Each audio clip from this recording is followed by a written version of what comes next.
It's Monday, December 15th, and this is your Chapo. On today's episode, it is me, Felix, and Alex is back with us. What's up? And let's kick things off today.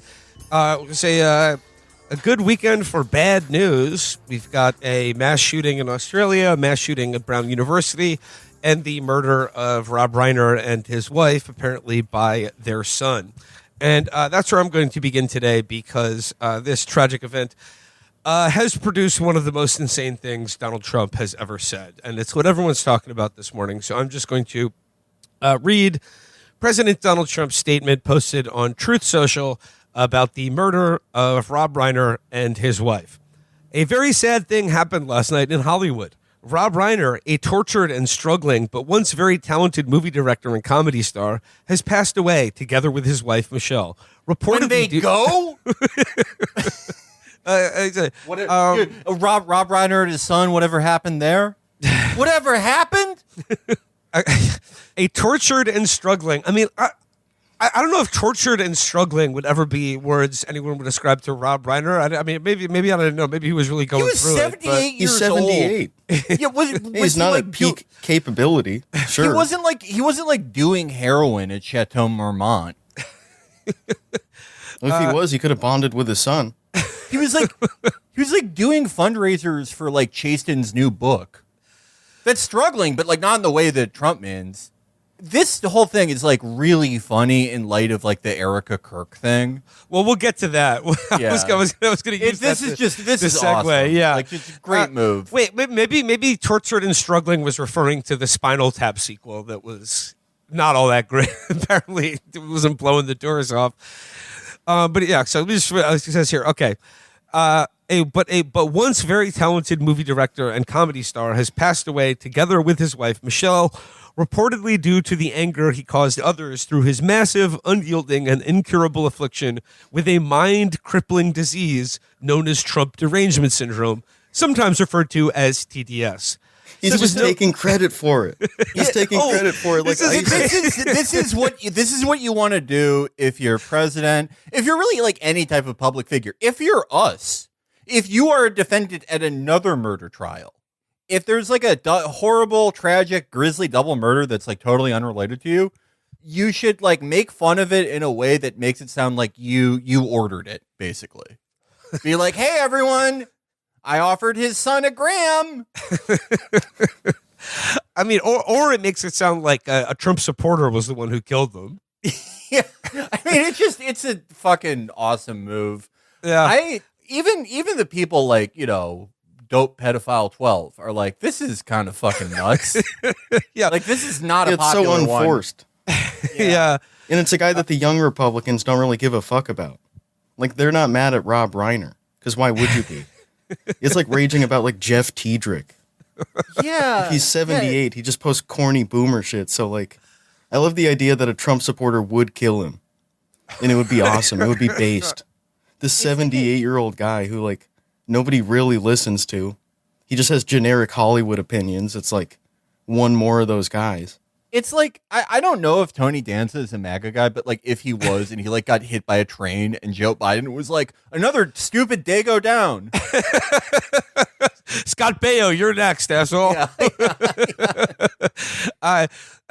Finishing this statement, yeah, he says he was known to have driven people crazy by his raging obsession of President Donald J. Trump, which with his obvious paranoia reaching new heights as the Trump administration surpassed all goals and expectations of greatness, and with the golden age of America upon us, perhaps like never before. May Rob and Michelle rest in peace.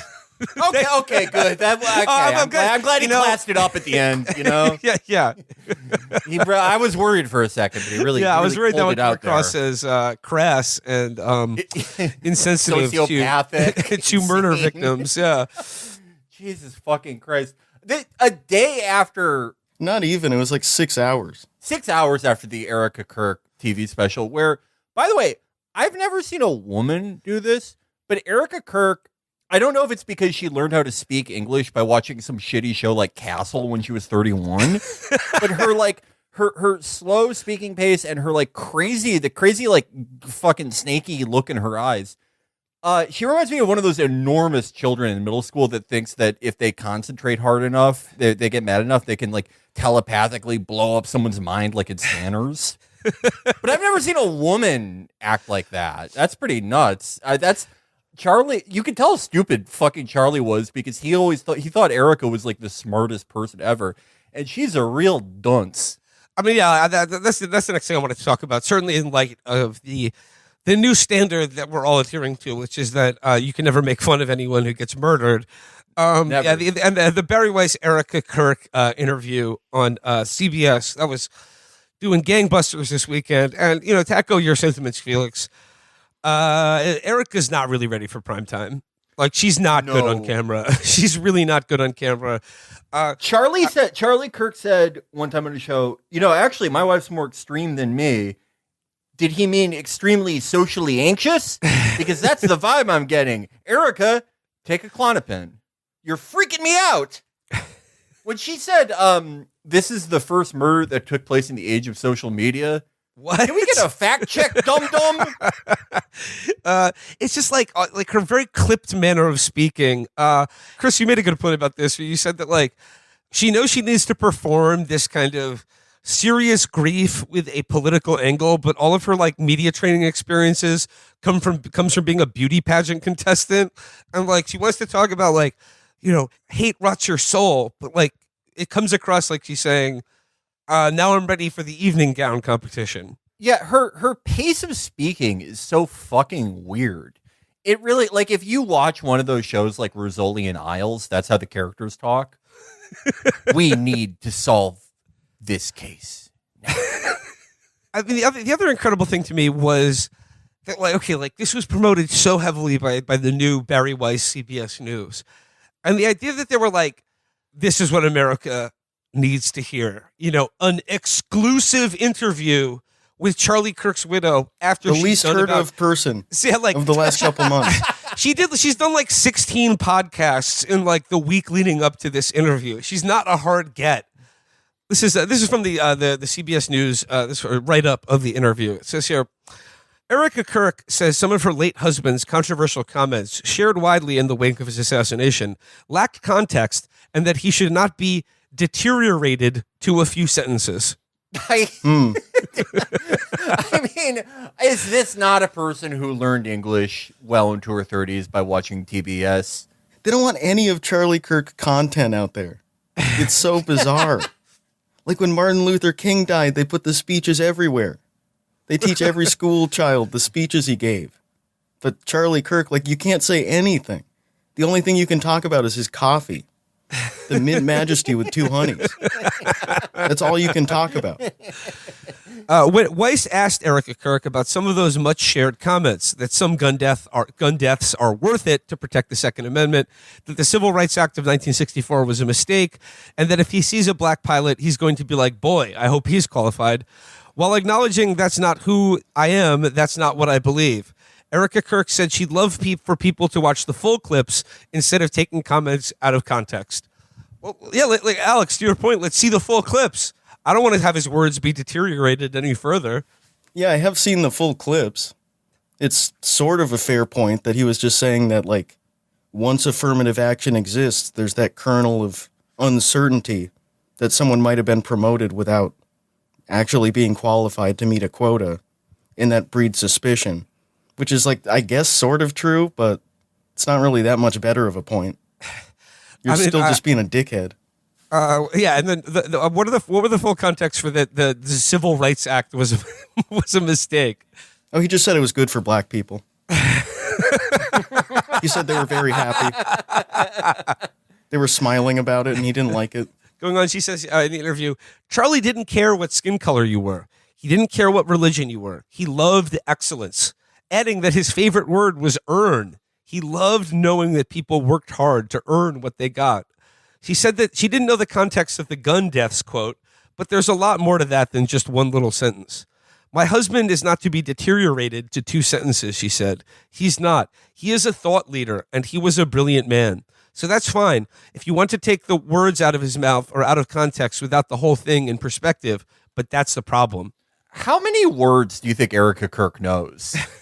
I've seen her say thought leader like 60 times. It's fucking crazy. I haven't heard someone unironically use that term since like 2013. Do you remember that Shingy guy? That was the last person I heard say thought leader. I'm not even going to address, like, let's not deteriorate my husband into a few words. Like, that is just, that's in the stupid dialect. I understand that. But I don't know. Can we get her like a Coco type thing? Could she like point at pictures of Charlie and be like, Charlie, good speech, earn freedom? Sorry, I misquoted her. I'm deteriorating her words. She says here, my husband is not to be deteriorated to 2 sentences. He's not. He is a thought leader, and he was brilliant of a man.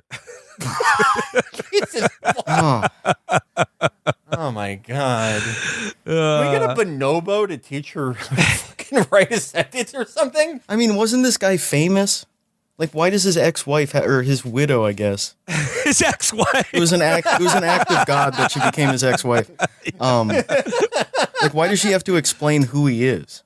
Yeah. I thought he was the most influential conservative of all time. We all know who he is, right? Has any other celebrity gotten this treatment where it's like they die and it's like, I hope you fucking love his wife because you're getting her every day? Who is Tom Sizemore married to when he overdosed? How come Bari Weiss? How come Bari Weiss didn't interview the surely of age person he was married to? This is Barry's big debut, and it's weird that like someone from the I don't know, like the management class of CBS would be putting themselves in front of the camera. Usually news organizations don't work like that. But I will say in the YouTube clip that the YouTube video of the interview that CBS put up on YouTube, I'm gonna just look at this right now. This is actually the Free Press's video of Barry's sit down with Erika Kirk, full interview. As of today, this currently has 78,000 views. Yeah, it's not that interesting. Like, that stuff's popular as viral AI content. Like fake songs of Erika Kirk and J.D. Vance singing a song together. Or like a fake Eminem song about celebrating Erika Kirk. Shit like that goes viral. Or those fake stories about like Bob Dylan finding out that Charlie Kirk was shot mid-song. Then he starts crying about it and like giving a speech. Like, that stuff does get hits. But those people don't want to watch an actual sit-down interview on a talk show format with Erika Kirk. That's not how this works. That's not what they're looking for. And I don't know. I feel like I've talked about this before, but like, you remember like in the weeks after Charlie Kirk's murder, like the right was really feeling themselves because they thought they had their kind of Reichstag fire moment, and they were like, "You have no idea what you've done. You've unleashed, like 10 million. Like the next generation is all going to be Charlie Kirk's." And it really seems like in the months that's passed, the only kind of major cultural impact that his murder has inspired is just like thousands of memes of people using AI to like turn him into a black guy, or just like Kirkifying random people. I did it to Rob Reiner. I think I was the first person to do it. There's also that "We Are Charlie Kirk" song. Like, those are the that's really good. Yeah. Okay, Yeah. Spencer just sent me this. It's a song on YouTube. It's an AI of Erika Kirk singing "Rest Well, My Lovely Husband." This has 1 million views. Just yeah, it's so just huge. by way of comparison to the interview with actual Erika Kirk. The amount of fake songs is fucking crazy, and it's by people. I guess it sort of makes sense. Some of it's just bizarre, like Rihanna. You see a lot of fake songs from Rihanna, who I don't think would comment on this. Like, you can imagine how a dumb guy would think Eminem would do a song.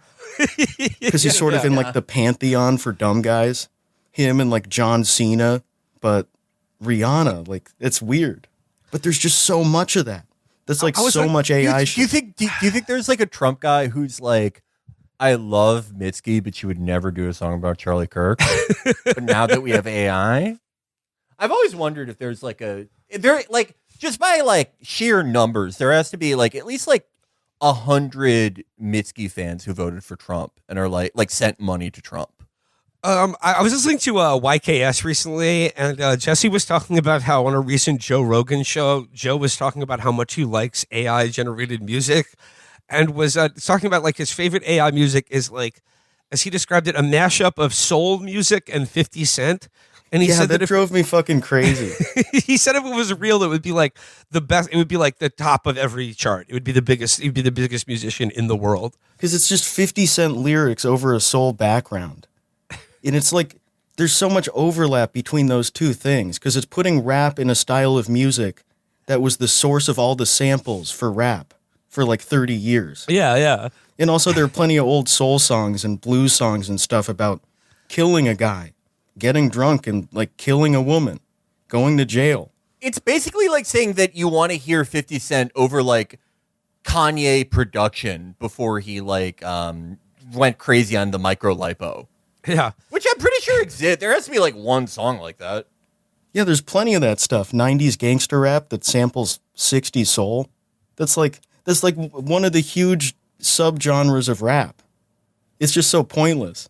Going on here, also featured in the Bari Weiss interview town hall was the kid who was debating Charlie Kirk when Charlie was shot.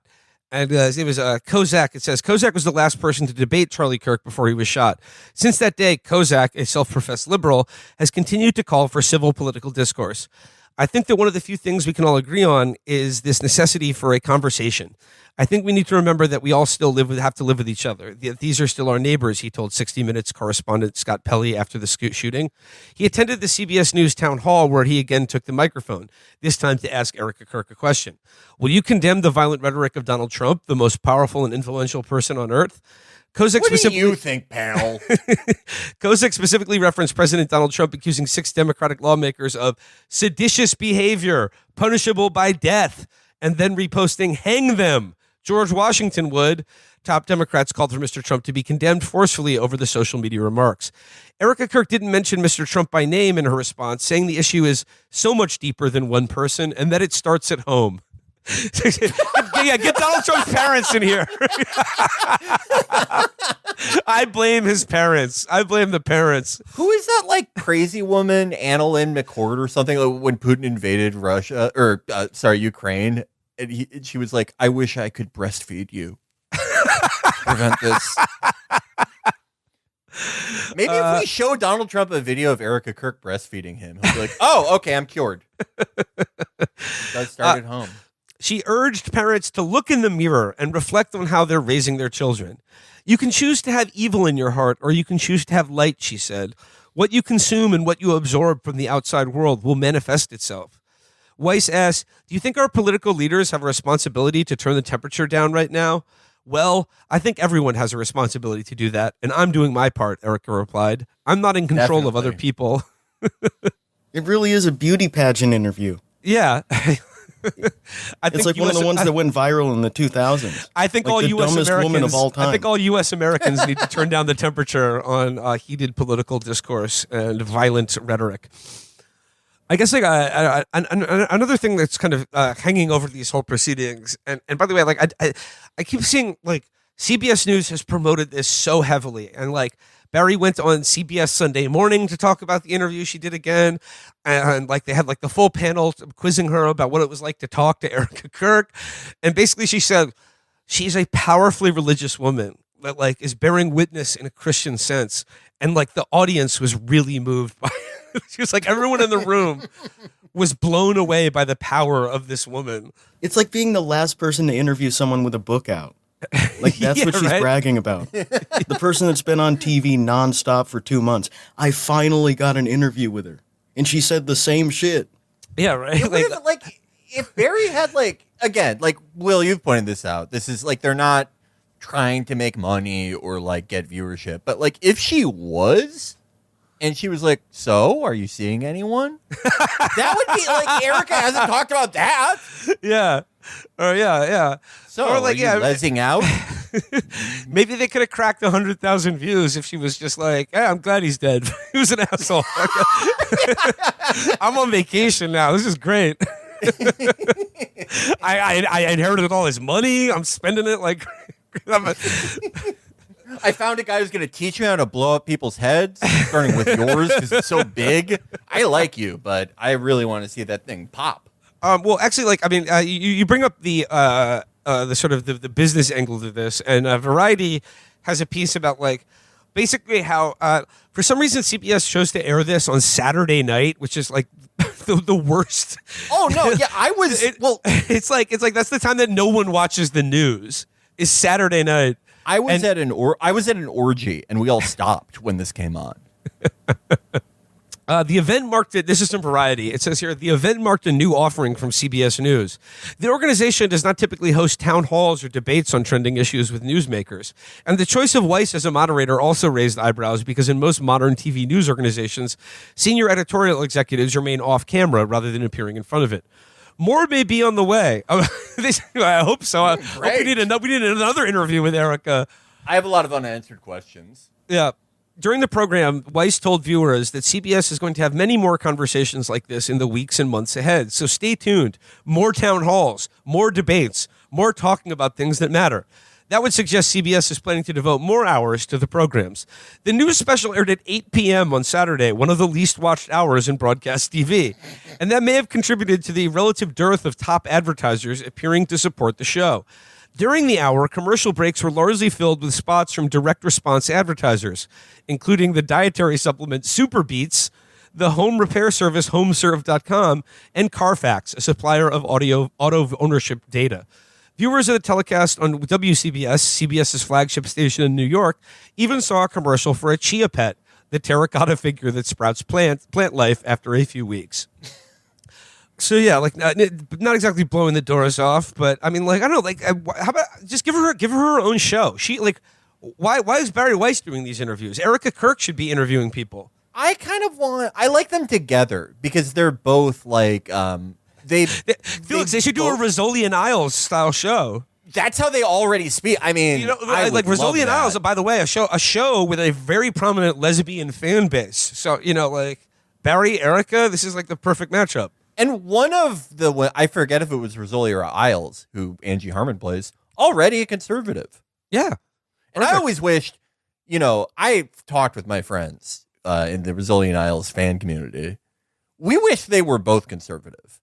Now they both are. They both talk that way. Fantastic. I mean, there is sort of there's another worm in the apple here in this story, and that is basically all of the strife and anxiety that is being caused by Candace Owens, or like just sort of she's making their efforts to deify Charlie Kirk and sort of promote Erika and like to as part of a political project. She keeps making that hard because she has a huge audience, and she keeps focusing on the fact that Charlie was killed by the French government to cover up Brigitte Macron's both the fact that she is a trans woman, but also that she was involved in the Sanford prison experiments. How did Charlie know about that? I mean, did he walk in on her changing? I support Candace in all this. I love what she's doing. It's hilarious. I love how mad everyone is at her. But I really it doesn't make a lot of or really any sense. I don't recall Charlie ever talking about anyone involved in the Stanford prison experiments. But maybe that was like his that is what he was going to shock that liberal kid with for the question about trans mass shooters, I think. I don't know. It just as nonsensical as her thing is, I do kind of like out of all the people who memorialized him, I believe that she was his friend more than any of them. Like, those pictures that made me a little sad, to be honest. They reminded me a lot of like sort of like a vivacious guy and her hag combo that I would always see at the bar I worked at. She was the other one of his two honeys. And it says here that Erika Kirk is planning to have a private meeting with Candace Owens. This is after Turning Point USA challenged her to a public debate. But it says, Weiss asked Erika Kirk about Candace Owens, a former Turning Point USA employee and one-time friend of Charlie Kirk, who has recently been peddling conspiracy theories about his assassination. Owens has also made unfounded allegations about the nonprofit. The Treasury Department last week confirmed that none of the tax-exempt entities Erika Kirk runs are under investigation by the IRS.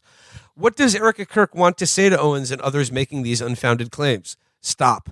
That's it. That's all I have to say. Stop.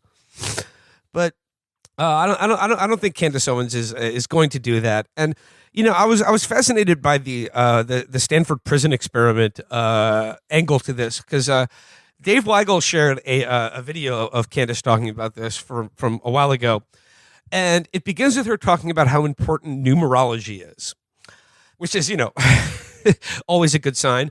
But then she basically goes through how, like, each of these Stanford prison experiment subjects were assigned numbers, and then she analyzes the numbers, and Is it gematria? she says that the numbers correspond to military bases, and that one of the military bases was owned by France or something. I don't know, but my favorite point of the video that Weigel pointed out is one of the participants in the Stanford prison experiments was a man named Walter Hubble, and that is Hubble spelled Hubbell, and she speculates that he might be involved with the Hubble telescope, spelled Hubble. Whit Hubble, we've been having trouble finding anything about Whit Hubble, so we are unsure about 7258. Somebody out there will be able to let me know. We have had trouble even establishing who his family is, if he's connected to the Hubble telescope, so we just have nothing but question marks when it comes to Whit Hubble. What if he was? I don't know. Stanford student worked for NASA? Yeah. Yeah, I guess so. Like, Candace Owens is like I said, she's becoming something of a thorn in the side of the sort of post Charlie Kirk right. And that, like, she seems to be, fomenting this schism in the turning points in the broader online conservative media entertainment sphere. And I just want to read a little bit from Will Summer, who wrote this up for the Bulwark a little while ago. And it says here, Erika Kirk went on Fox News on Wednesday to mark the 3-month anniversary of her husband Charlie's assassination. But her goal wasn't just to commemorate the tragic moment. It was to staunch the cataracts of conspiracy theories that have been promoted by Candace Owens, who's earned tens of millions of YouTube views for her wild, unfounded speculation about Kirk's death. Sorry, I'm just thinking of Bari's YouTube numbers again. It says here, without naming Owens, Erika Kirk jabbed at an unnamed person, making hundreds and thousands of dollars every single episode, going after people that I love. My message to them is to stop, Kirk said, turning directly to the camera. So she gave the same interview to Fox News several weeks ago, before Bari got scooped like a million times before this CBS town hall. Erika's even recycling her lines for Bari. But it says here, as the segment ended, Kirk held up her late husband's new posthumously published book and said its title, giving it an imperative intonation to reinforce the apparent message to Owen: "Stop in the name of God." By the way, Charlie Kirk's posthumous book is called "Stop in the Name of God: How Honoring the Sabbath Can Change Your Life." Oh my God, buddy, just That's convert. Well, I mean, which Sabbath? There's a couple of them. Does he mean Friday evening to Saturday, or is he referring to Sunday? Why not just take the whole weekend off, just to be safe? Well, what is that thing about, like, how Erika said he would get home and be like, Shabbat Shalom? Hey, buddy, that's not for you. And little in this world is. Summer continues here. If the message rang familiar, that may be because 2 days earlier, podcaster Tim Pool had launched his own somewhat less rousing salvo against Owens. Fuming after an unidentified person allegedly fired shots at his rural West Virginia compound, Poole blamed Owens for injecting a new level of mania into MAGA media, even slamming his hand on the table for emphasis. Describing in detail what he believed to be Owens' own minimal security setup, Poole raged that he, by comparison, is forced to live in the middle of nowhere in West Virginia to deter assailants. Candace Owens is a fucking evil scumbag, Poole said. She is a degenerate cunt. She is burning everything down, and she's gloating and smiling while she does it. Poole and Erika Kirk are parts of a broad new coalition coalescing on the right with the goal of stopping Owens and her conspiracy theories, many of which targeted Charlie Kirk's friends and the organization he founded, Turning Point USA.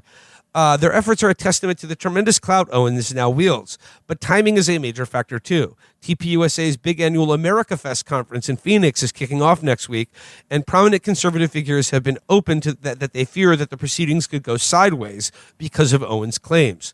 Personalities as disparate as pro-Israel commentator Ben Shapiro, anti-Semitic white nationalist podcaster Nick Fuentes, and even the Internal Revenue Service have all attempted to debunk Owens' claims this month. The Groypers and the evangelical trad moms have united in distaste for her. I know Candace Owens has like a huge audience, but how do you guys conceive of like the typical Candace Owens fan? Like, I think it's kind of obvious. I mean, she's not as like bombastic a performer as like Alex Jones, or as polished a broadcaster as Tucker, maybe. But I do think she has like an every stupid woman appeal to a lot of these people. I don't know how many people you've met who are like addicted to things you can buy at the gas station, but there's like a lot of people like that in this country. Like a fucking lot of them. I would say probably over 100 million. For those types of people, they may have like voted for Trump like maybe 3 times, but they don't like fully consider themselves Republicans. They're not fully acclimated to the Con Inc. or the party infrastructure or any of that. And they like the idea that like a fellow dum-dum is like, hey, everyone, I found some numbers that like, prove that like Starburst have fucking AIDS in them. I think, and there's she's still always kind of someone edgy. like that. Yeah. She's still keeping up the edgelord shit, which the rest of them aren't really. Like, they're doing the safe edgy shit, their version of safe edgy, but they don't really want to poke the bear. They don't want to kick the hornet's nest. They're saying, like, calm down. We're gonna talk about Rob Reiner. We're gonna talk about Rosie O'Donnell and Whoopi Goldberg. We're gonna have a safe level of people getting freaked out and pissed off, but we don't want to go too far. We don't want to attack Erika Kirk. I mean, it kind of is the same phenomenon of when someone triangulates to preemptively cut off their right flank in like a purple state or something. Why wouldn't you go with the real thing? Like if it's like, okay, we could say that Rob Reiner died of Trump derangement syndrome, but we draw the line at Erika Kirk. If I was into that, I would rather have the woman kicking the synagogue nest. Yeah, it's not like they're running for office. Yeah. It's just 2 different TV shows.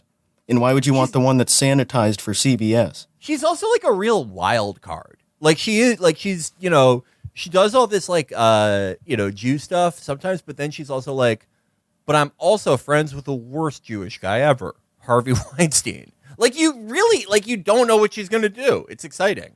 Like I said, like I think after Charlie Kirk's murder, there was this, I don't know, there was this implication or like a wish that was being projected onto the public by the right that this was going to change everything. And the reality is that, like, it really hasn't amounted to much. And, like, I think there's an anger that not enough is being done. Or, like, the guy that they arrested, it's just, I don't know, maybe it's not satisfying enough.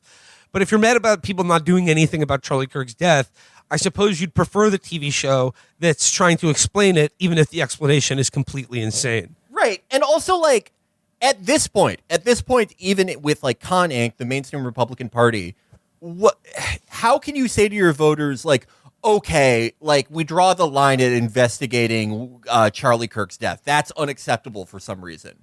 Why that one? It seems very arbitrary to probably like a huge chunk, if not a majority of their voters. Will Summer writes on here, it says, Owens at first shied away from explicit attacks on Erika Kirk. In fact, she said early on that the widow was the only person, aside from Owens' own husband, who could tell Owens to stop looking into Charlie Kirk's murder. But after Erika Kirk slammed her on Fox News on Wednesday, Owens made clear that on her own show that the widow would now be fair game too. She compared Erika to Meghan Markle, a reviled figure on the right, and said, you don't get to be widowed into the position of chairman and CEO. Meghan Markle, I suppose I can understand, like, is she so reviled on the right for what, like breaking up the royal family of Great Britain, or are they mad at Suits? I don't know. Or just because she's mixed race. I guess Erika Kirk is part Lebanese. Maybe she is the Meghan Markle of Charlie Kirk. I don't know. There's secret Lebanese all over Con Inc. It's really nuts. You know, Benny Hinn is. Oh yeah, Reverend Benny Hinn. I love him. Owens' cavalier attitude in the audience she has grabbed with it has been a green light signal to others of that ilk. Provocateur Milo Yiannopoulos has also began raising questions about the Kirk assassination, including where he was buried. It prompted Erika Kirk to acknowledge in her Fox News appearance that decisions about her husband's body are being kept private, an understandable disclosure, but one that could end up fueling even more conspiracy theories. Is she gonna give it to that German guy who he like replaces the fluids with plastic and makes the bodies do all that crazy stuff? Like the You know what I'm talking about. the bodies exhibition, right? Yeah. I mean, well, what if that's what Charlie wanted? Actually, she donated it to one of those programs that like test artillery for the military. They're strapping his skeleton to a new Israeli spice bomb. If the TPUSA showdown doesn't demolish Owens, Fuentes, a one-time Owens fellow traveler who has so far stayed away from her conspiracy theories about Kirk's killings, has vowed to put Owens in a coffin, metaphorically speaking. If they don't do a good enough job, I think I'm going to have to step up, Fuentes said on his show, and I think I'm going to have to expose Candace Owens for what she really is. There are a lot of reasons I think that this won't work. For one, Owens may have a bigger audience than Fuentes and almost all of her other critics. For another, pushing back can be difficult because of many of Owens' conservative critics do not always operate in the realm of reality themselves. As Poole raged against Owens on Monday night, his guest was Gary the Numbers Guy, a sort of manosphere numerologist who provides astrology readings for macho far-right figures. Poole asked Gary the Numbers Guy for his thoughts on Owens. I think Candace Owens is born in 1989, the year of the snake, Gary said, and 2025 is the year of the snake. And I think that's why she's number one right now. That's the least masculine shit of all time. Yeah, I know, right? You could not come up with something less masculine than using astrology. Talking about 1989. Someone said that exact sentence about Taylor Swift. I guarantee you. Well, I mean, I guess it'll make America Fest interesting. I'll be looking forward to that next week. You know, what's next for Erika Kirk? Because I really think she needs her own TV show. And she's become kind of the figurehead of TPUSA. But where's she going? Where's she going now? What's next for Erika Kirk? That's what I want to know. She needs an angle. There has to be some sort of angle because they kind of ran out of the rage and the clicks and the engagement on just saying they killed Charlie Kirk. He's dead. What the fuck? The left did this. The left created this climate where he was murdered. Like, no one wants to click on that anymore. That's why they're switching to conspiracies. And you can't really go back because once you've trained all these people to expect constant conspiracies and just constant rage bait and shit, you can't show them that and then expect them to go back to just mourning him in a respectable way. That's not going to get clicks. That's boring. That is the funny thing about all of this. I mean, like, all the people on like the Tim Pool side of things, it's basically like they're complaining that they gave their kids meth and for like a month it made their grades better, but now they're like taking apart the family's car and putting it back together poorly. Biting their own scabs off. What the fuck? Well, you gave them meth. What did you think? How did you think it was going to go after like 3 months? I don't really see a bright future for Erika in the entertainment business. Her tenure hosting the Charlie Kirk show, it's not gone well. Listenership is down, but I think that if there is any angle at all, and like this has always been my dream job to be like a John Taffer for content creators. Yes, it would be like you show her AI songs that she's singing with Rihanna about Charlie and be like, okay, you try to do this. Okay, I'm getting in my content creator brain here. I'm gonna do content rescue here, and I think a great idea for Erika is don't get mad, get even. Start trolling Candace Owens, and I think a good way for her to do that would be to host some sort of reality TV show competition featuring the French Foreign Legion. Like, who wants to be the next Foreign Legionnaire?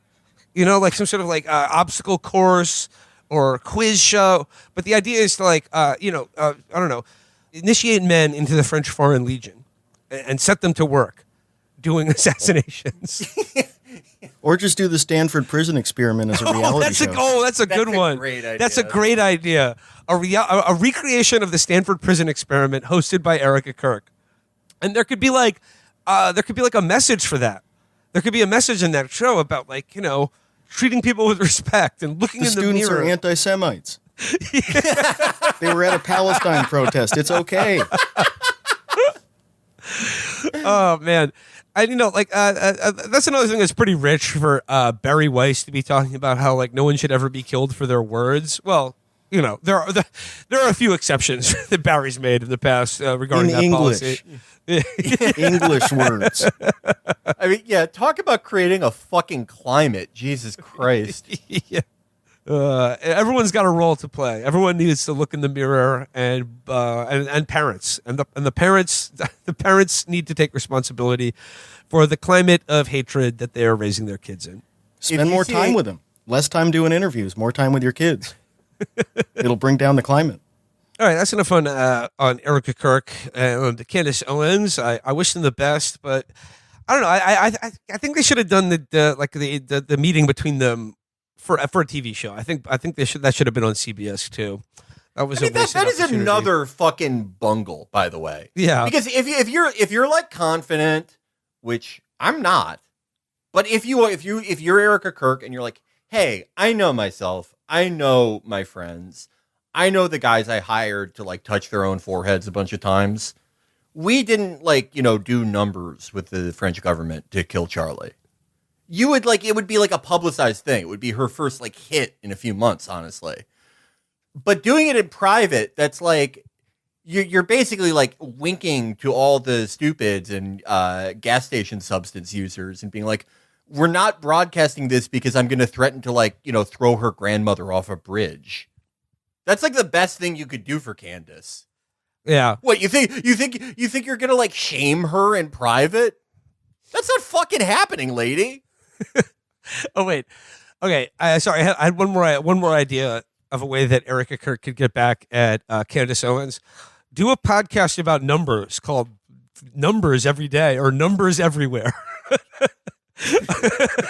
A show that describes a show that just describes like numbers that you encounter on a day, and then maybe Gary the numbers guy or like a panel of numerology obsessed schizophrenics can like divine meaning from it. We do a similar thing for our schizophrenic listeners where like just at random points in episodes we'll be like 72, 87, we're gonna get you, By the way, this week's numbers are 4, 26, and 8. If you see those, you are going to die. I think that could really work on Candace. I don't know. I think you have something here. Oh wait, no. This is for Candace. This week's numbers are 1, 2, 3. He wasn't perfect, nobody is, that's the truth. But he carried his cross like a soldier of the proof. In a world full of chaos, he was standing for light. Quoting scripture in the dark, holding hope through the fight. Gunshots took him, but they couldn't steal a song. Cause the spirit in his words keep marching on strong. He said, speaking of child abuse, there was a new trove of Epstein photos released, and nothing too salacious into them, but like it's more just like the company he keeps, and like obviously a lot of him and Woody Allen, a lot of him and Steve Bannon, Ehud Barak, but the one everyone's talking about is like how much fucking time and email. I know Noam Chomsky replies to every email if you write to him. And apparently attends every event you invite him to. Jesus fuck. And like I guess like I don't reply to any emails, and so I feel vindicated in that. But like Noam Chomsky, Jeffrey Epstein, I gotta say this really does ding his overall reputation and legacy just a little bit. You know who never met with Jeffrey Epstein, never talked to him, never met with Steve Bannon? John Fugelsang. That's right. The guy who Noam Chomsky basically ripped off for most of his stuff, especially in linguistics. Also, like, what language did he invent? None of them, apparently.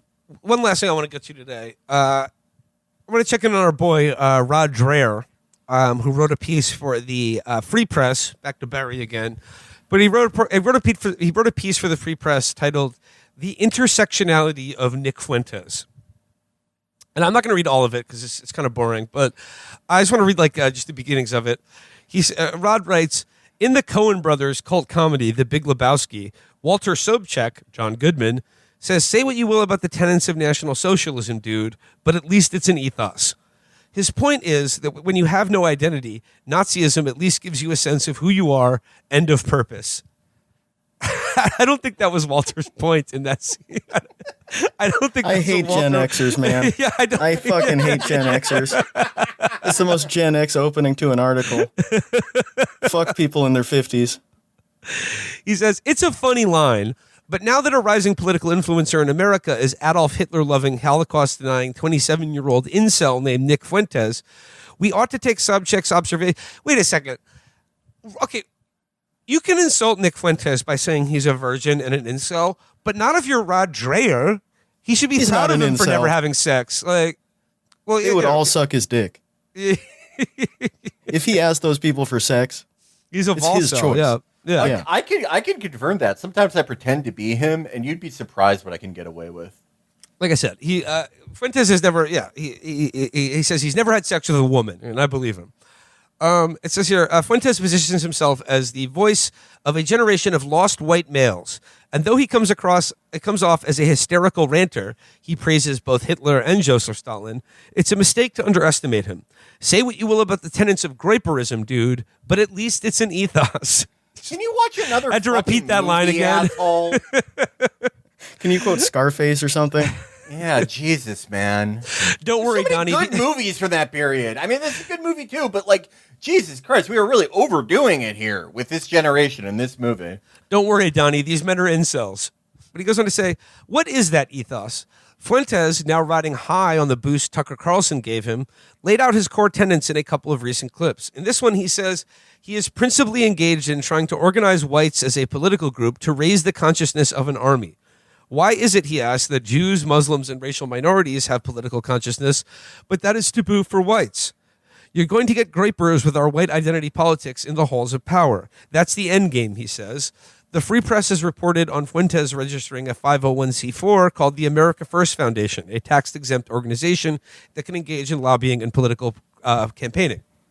Here is Fuentes calling for a kind of Hitler-Stalin pact of the progressive left and nationalist right.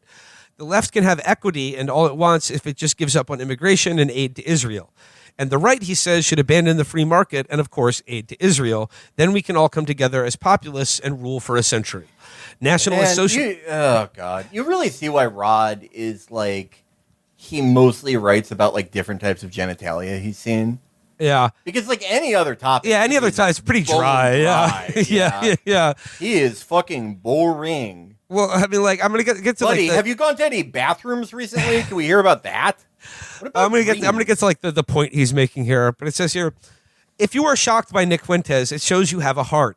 But if you were surprised by him, it raises questions about the existence of your brain. Evil though he is, Fuentes is merely following the path laid down by the American left for the half century. Back in 2019, near the height of the Great Awakening, Stacey Abrams, the prominent black female Democrat who was once thought to be the future of the party, put identity politics at the core of the Democratic Party.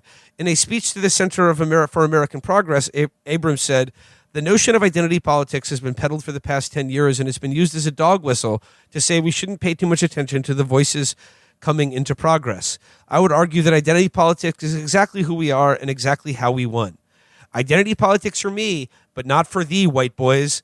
They really thought this would last forever. And basically, you're right, Felix. He should be talking about Bluey or bathrooms or his family history. You wouldn't believe how many Teletubbies crawled up my asshole in a dream I had last night. Here's what this says about the future of Hungary. It's I've read this article a million fucking times. It's just ChatGPT. It's all cliches. The Churchill quote. The Churchill quote, yeah. Yeah. I really hate that guy who was that rich guy who was he was basically paying Rod Dreher's salary at American Conservative. And then after the Root Wiener article, he was like, okay, this is too weird for me. Which is that Harlan Crow? I think it might be. It raises a lot of questions about him because it's were you actually a fan? because that's kind of Rod playing the hits. But I hate that guy because he scared Rod into just writing like normal Substack slop. Yeah, and it's about this. It's about one of the most repressed gay subjects that you could possibly write about. But he's not even making it interesting. He's not even talking about penises. You're so right. Like 2 years ago, if you told me Rod wrote 5,000 words on Nick Fuentes, I would be like, yes, let's go. This is going to be great. He's going to talk about the thigh-high socks and dressing up like maids and stuff. But no, there's Destiny none sucking of that. him off. Yeah, Destiny in the pool. Yeah, none of that, though. None of that in this. He's gun-shy now, and it's really sad. Wasn't the root wiener thing that he was uncircumcised? Yeah. That kid was uncircumcised? Yep. Well, you know who's uncircumcised? Latinos. By and large. Great point. Don't they have primitive root Very wieners? Very, very good point. He says here, yes, the right has a Nick Fuentes problem, but it has a Nick Fuentes problem in part because for decades, the grievance-obsessed left has demonized the kind of people who are susceptible to the Groyper message and who have not internalized the taboos that made older whites too timid to speak out effectively against the left's malicious illiberalism. Alas, these right-wing Zoomers have a point when they say that straight white men are the only demographic not permitted to have political consciousness based on their identity. This is the deal with the devil that American political culture made when it normalized essentialism based on race or other characteristics, like, for instance, being uncircumcised. Yeah, I don't know. I guess you can argue that 2020, coinciding with lockdown and stuff, that probably did have an effect. Yeah. Like peak woke, Yeah. People who were like 16 and they were into Gamergate type shit and just being inundated with that shit during their formative years. Like, I guess I can see the argument that would sort of solidify a racial identity, especially when it's being reinforced by the internet and it's like your social group and stuff. But I think it probably would have happened anyway. It would have come out in another form. Yeah, I feel like I've been reading this exact article for like I know. now. And Rod writes, to be clear, it is not the case that particular groups, racial minorities, religious believers, LGBTs, women, don't have a political interest as a group. It's more that some have come to see those identities, rather than citizenship and shared humanity, as the basis for equality. Well, Rod, like I said, I've read this article a billion times, but like with Rod writing it, it's like, Rod, you don't believe that gay people or women should have political equality or rights. So, like, I don't know what this is, like, it's just he's the wrong messenger for this. Like he says, crucially, Martin Luther King Jr. advocated for the interests of black Americans in universalist, not essentialist terms. If one accepts essentialism and makes it the basis of one's politics, a la Stacey Abrams, then you cannot escape the logical conclusion that angry white males have a right to do so as well. This will mean the death of pluralistic liberal democracy. But like, Rod, you don't believe in pluralistic liberal democracy. Yeah. You believe that we should have like some sort of religious king. Like, what are you complaining about? Like, all this woke illiberalism led to the rise of Donald Trump Part 2. Like, what are you complaining about? Your side won. Out of all the people who can like put on the, I'm a classical liberal bullshit act, Yeah. Rod, you were the last one who can do that. Yeah, you're Catholic from Louisiana and you love Eastern Europe. That's not liberal. Well, like, and then he goes on to say, to be clear, it is nearly impossible to imagine that the left, whose newest political icon, incoming New York Mayor Zohran Mamdani, is the incarnation of leftist identity politics, is capable of anything but accelerating the identity politics civil war that the left has been inviting since before Martin Luther King Jr. with his colorblind universalist dream was murdered in Memphis. Better It's like, argument. Rod, you and your dad was in the KKK, Rod. You like. I mean, he was engaged in white identity politics a long time before fucking Stacey Abrams got on the fucking scene in the South. And it's like, Rod, you're opposed to Martin Luther King Jr. and everything he stood for. So you can't, like, use his dream of universal civil and human rights. You can't bemoan the loss of that thanks to woke identity politics because you never believed in it or desired it in the first place. And also, I got to say here, when he says, like, he's saying he's rejecting identity politics and, like, that it's evil and no one should subscribe to it. But then when he describes Zohran Mamdani as the incarnation of leftist identity politics, how? Yeah, like, what he race is he? He didn't run an identity politics campaign. He's just a Muslim guy from a different country. That's the only thing that you can tag him with as representing identity politics is just his identity. But he wasn't running on that. That's what I was going to say. you can more accurately say that like J.D. Vance ran an identity politics campaign when he ran for Senate or during the 2024 campaign than you could ever say that about Zoran's mayoral campaign, primary or general. That was sort of the big thing with it, is that he talked about like affordability issues. It was like a vindication of a more polished Bernie 2016 model adjusted for a municipal campaign. If you look at that campaign and say that it's identity politics, you might be a fucking idiot. He's an Indian Muslim from Uganda. Like you can't be the Idpal guy when you're that guy. Because how many other people like that are there? Like 10? There's up to 20,000 people like that who have ever lived in fucking America. You can't be saying Indian Muslim Ugandan lives matter. It kind of has to be universal. How many fucking Shia Muslims are there in America? Think about that. Like, Rod, you are fucking dumb. You are an idiot. You need to get back to the sex stuff because you are a fucking dope. The free press is making him dumb. The free press is really accepting this dog shit when he could be like, there's so much better stuff for Rod to be writing about, and they're letting him fucking degrade it. They're letting him, to use the words of Erika Kirk, they're letting him deteriorate himself, recycling this tired old bullshit. This is like if I think like the same guy owned the White Sox and the Bulls for a while. If he was like, okay, we're paying Michael Jordan, but only to play baseball. He never stepped foot on a basketball court ever again. Yeah. He says here, the assassination this fall of conservative youth leader Charlie Kirk, apparently by a conservative youth leader. I'll take that as a compliment. I'm the same age, early 30s, very youthful. Well, I mean, I think he's saying he led conservative youth. Not so much that, 30 is still young. Come on. Yeah, 42 is still pretty young. The assassination this fall of conservative youth leader Charlie Kirk, apparently by a radical young white leftist, eliminated the most important voice on the right for solving disputes through reasoned dialogue. How the right responds not only to murder, but to the jeering reaction of the left remains a challenge. Yeah, cue Donald Trump and what we talked about at the beginning of the show. It certainly does remain a challenge, maintaining that moral high ground. And then he says, only weeks after the entire administration bragged and posted snuff films about the fishermen they killed, by the way. Yeah, good point. And then so he says, who else is there? Maybe no one. We are not fated to fall like the Weimar Republic did. Another cliche! Oh, fuck you! Who's the editor of this piece? All of us, Rod, whatever our politics, still have moral agency and the capacity to resist, in word and deed, the racist centralist ideologues of both sides. Yet in an era in which all traditional moral authorities of the center are discredited in the eyes of the online mesmerized young, the field is open to radicals of all time, just like Weimar. For all his wicked... Oh, God. How is it like that at all? It's a very specific situation where World War I just ended, and they lost, and they were occupied by the Allies, and they had the indemnity that they had to pay. It was a very specific set of circumstances that's not at all like America at any point. Nothing like it. Yeah, you say that, Alex. But in Weimar Germany, they had cabarets where they did gender performances, and they were fucking sucking and singing songs about.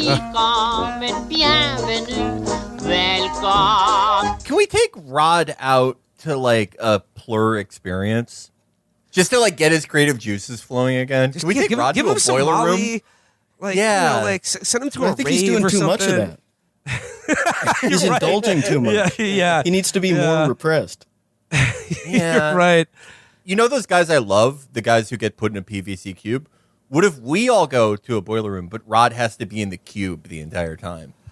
He can't leave, and we're all farting into it. I mean, I think that would mellow him out a little too much. I think that would give him some sort of release. Right. Here's what we do. Rod should continue to do his sort of post-divorce, sort of man about town, traveling, having fun. But we need to give him some bad acid so he has a really bad trip and sees demons and he can go back to the real shit, the real Rod shit. Not this This is like Jordan on the Wizards, Felix. Like I know Jordan for the terrible, White man. Sox, Jordan on the Wizards. Like no one wants to see or hear this from Rod, man. This is like the last 10 fights of BJ Penn's career. It's awful. It's sad to watch. I really don't like it. I mean, I thought if we could get Rod like a form of 2CB that specifically like gives you schizophrenia and take him to the exact club that Vito went to after Johnny Sack's wedding. It's a joke. Vito, I really felt bad for Vito. It's like he's been in the mafia like 30 years. Can you at least like let him try to explain how it's a joke, like what the joke is? Maybe Vito had like a secondary thing, like he had a passion of being like a practical jokester, like Bobby with the trains. Rod sealed inside a latex cube. It's an ethos, guys. It's an ethos. Yeah, I mean, yeah, I if you are an evil 2CB dealer, please get in contact with us. We have to save this man's career. I mean, talk about something being important for the future of the West. Rod closes out this piece by writing, "For all his wickedness, Nick Fuentes at least knows who he is and what he believes in. Sure, it's Does evil." I just like I don't think Rod has done a good enough job explaining why he thinks what Nick Fuentes believes is evil. I mean, because as best I can tell, he believes it's evil for white people to have political consciousness and identity politics because it's more evil for black people, Latinos, women, and gay people to have a political project or an ethos on that regard. It's also, this is such a weird person to say that about. Oh, yeah, you know who's not in denial or hiding any aspect of his life? Nick Fuentes. I mean, barely. That guy is not holding anything in. And in a culture gripped by what the cognitive scientist John Vervaeke calls the meaning crisis, it's an ethos with power and allure that we would be fools to discount. Is that a new thing, the meaning crisis? If you've invested in meaning anytime over the last 5 years, you're taking a bath right now. This is like if Christopher Lash gave himself serotonin syndrome. This is just dire. I hate this. Rod needs content fixer, content rescue. Rod needs to have a bad trip, and he needs to convert again. He needs another. He needs another conversion. He needs another religious smoke. Yeah. Islam would be an obvious choice for Rod, but you know what? I'm going to go a little outside the box here. I'm going to say shaker. That's a really good one. You know, I've never heard of a shaker who isn't prone to fits of mania. So that's kind of really great for him. I mean, look, their furniture is fucking fantastic. So, you know, he could maybe like do some woodworking and then start shaking when he sees like a cartoon with a transgender character. I'm going to go, this may be kind of old hat, but I'm going to say Diobandi Islam. All right. I think Rod... Or Sufism, he could spin around a lot. He could keep. What? Actually, that's what he's been doing in this fucking article. He's spinning his goddamn wheels. Yeah, I think I don't know. I think if Rod ingratiated himself in Pashtun society, he would be he'd finally be like the right mix of like urbane and like bigoted. He'd be like, "You're perfect. We love you." Rod, brother Rod. Please do better. Please try harder. Like, I do not say this ironically at all. Rod, you are better than this. You are a better writer than this. You are a better thinker than this. Get out of the rancid ID Paul fucking gutter of the free press. Okay, they're turning you into an ID Paul. They're turning you woke, Rod. Rod, they killed your lord. Think about your editor, like, hooking up a basketball hoop on the back of the Holy Cross, however you think it's shaped nowadays. Because that's what they does it have the extra little hash on it? Yeah. You know what I mean? Yeah. It looks like the stuff that they use in those NBA Jam games. But just, you know, think about that, Rod. Look, we've had our differences, but we are fans of yours. Like, we love what you do. We think there's no one else like you. And you're capable of so much greater stuff than this. And we'll find a new, like, crazy rich guy to pay your salary. We don't absolutely. care. Look, he's out there. Look, there's a fucking guy weird enough out there who will pay for whatever. We'll find him. We'll help you. We want the guy that we know. We want him back. We don't want this guy talking about like now, there's more fucking iPads than community bowling leagues. Rod, you don't care about that shit. Come on. Rod, there are demons in our world right now. They're walking around with human skin, and they're turning America into Weimar Germany. And you're writing about fucking ID Paul, about identity politics and how it's bad. Brother. Rod, yeah, Dora the Explorer is like, she's like telling kids to experiment with open relationships. And this is what you're writing about? Yeah, she could be. I can't understand her. You're giving coded messages to my kids. Well, that does it for today's show. But before we go, we've got a little bit. We've got a few plugs, got a few announcements at the end of the show. So I'm turning it over to Chris. Yes, hello.